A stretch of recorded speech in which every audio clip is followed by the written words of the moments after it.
wouldn't let people walk away without paying their bills anymore. No, from second day on, the manager was able to control the flow of people. It was just basically the flow of people. So you just let the people come in, and now it's spread over. People come in 1 hour's time. You have 100 people, so you can stagger them. But if all 100 come at one time and then order, it gets a little difficult. Plus the staff was new. The waiters were new, and they didn't know what the dishes were or what the food was. So that took a long time. Obviously, you've got all the mechanics down pat, which is why you're opening another one in China, in Shanghai. That's right. We have opened in April actually this year. Vedas is the name of the restaurant in Shanghai. Yes. And how is it Vedas doing? It's doing very well. China, as you know, is a very dynamic place. Shanghai is a growing place, and we have already got an award there already? In the Indian category as one of the best. Less than a year? 6 months, in 6 months' time. How many other Indian restaurants are there in Shanghai? By last count, there were about 15. Wow. Yeah.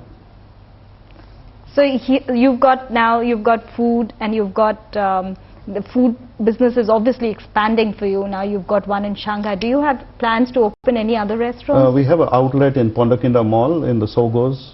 In the basement, they have the Sogo supermarket, and there they have 3 restaurants, and one of the restaurant is ours, Kinara. I see. And then we are going to open in Sudirman Tower, or Sanayan City. Sorry, Sanayan City. There's a new mall coming up. Right, we are going to be with Sogos there in Sanayan City. That's wonderful. So, how would you apply whatever you've learned in your shipping business to the food business, or are they two totally different lines of work? Lines of work definitely different, but the clientele, the customers, the customer satisfaction, customer objections, they're very in shipping we don't have so many objections, but in the food business, if there are 3 people, they have 3 opinions. Right. And so yeah, definitely a lot of detail, a lot of input. You have to be very patient, because people, if they don't like something, they'll just tell you that they didn't like this or that, and so you have to really listen. And more importantly, the staff, they have orders that that don't come up to their expectations, and a lot of times they order the food, and especially in their home caterings, and then one dish just disappears. Yeah. So I have this I find is a horror story, because the people expect a quantity of food to be given, and I have told my management that we should specify to people what they expect, rather than people order for 100 people and they expect the food to last all night. So I think it's a question of the horror comes from expectation, what they expect and what it means.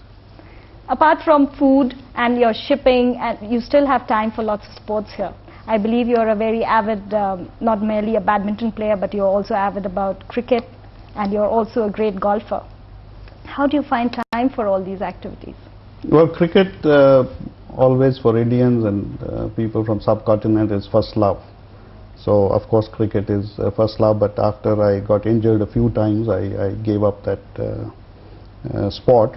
Golf is a replacement of cricket. It gives you 5-6 hours in the mountains. You play with your own ball, and you enjoy with your friends. So golf definitely is now the sport to play. Badminton we cannot play. It's too strenuous on the body.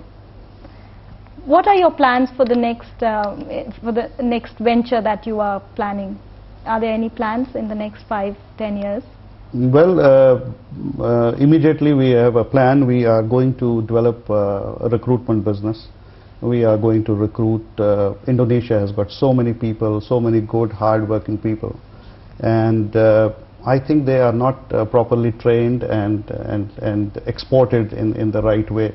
I see. So our shipping company, Mediterranean Shipping Company, we run some cruise ships, and we are going to recruit people from here, send them on board the ships. Okay. And that way we want to encourage more people to go out and represent Indonesia, basically. So these, so your recruitment company will basically be hiring people for your cruise liners, for the Mediterranean companies. For our own cruise liners, and then eventually we'll expand into other fields of recruitment. Where do these cruise lines operate? Mediterranean Shipping has 8 cruise ships, and we are operating in the Mediterranean areas right now. I see. And this plan has already in the offing, or have you already started this process? Within a month, we should be out recruiting people. So you plan to stay on in Indonesia? Is this a place where you would like to retire and spend the rest of your life? Absolutely. I mean, Indonesia for us is home now. We've been 17 years here. My youngest daughter is born here, and we have no plans of leaving this place. You must have been all around the world. What is that one thing about, or the things about Indonesia that endear it to you? I think it is very close to India.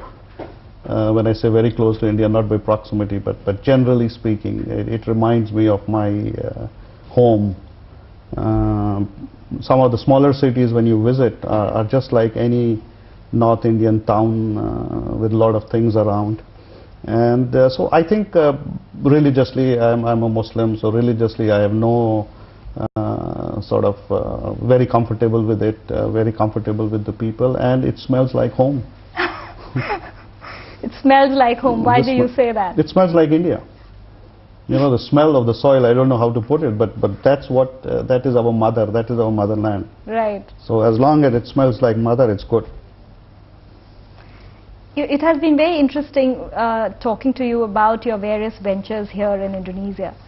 But apart from that, just as a lesson or something that people can hold on to, what would you say to them if you were to tell them is their secret to success, or something that they should always remember at the forefront such that they may be able to succeed in whatever they do? One of my goals when I retire, and I'm going to retire very soon, is to teach. Okay. I want to go to schools and I want to talk to young people. Right now I'm practicing on my children who don't listen to me.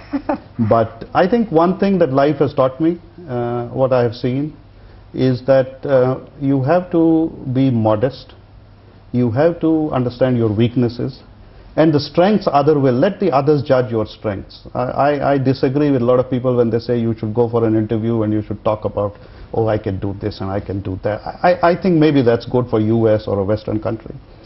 We should let the other people find out our strengths. And if you're natural, if you're modest, if you believe in basic principles of life, which is honesty, dedication, devotion, and I think everybody can succeed. I have never felt in any of my employees, I have never felt that this guy is not capable of doing the best. And of course they disappoint me. Everybody cannot perform, but everybody, God has given everybody the ability to do what they want to do. You have never given an interview. You mentioned that you have never been interviewed for a job or as such. The first job where you met was the person who has watched you play as a champion. That's right. But when you interview people, you cannot know in the first instance how capable they are or what their characteristics are. So how do you interview them? I think capability is established over a period of time. I mean, when we vote for a leader, we don't know what he's going to do. Yeah, it takes us 5 years to remove a leader.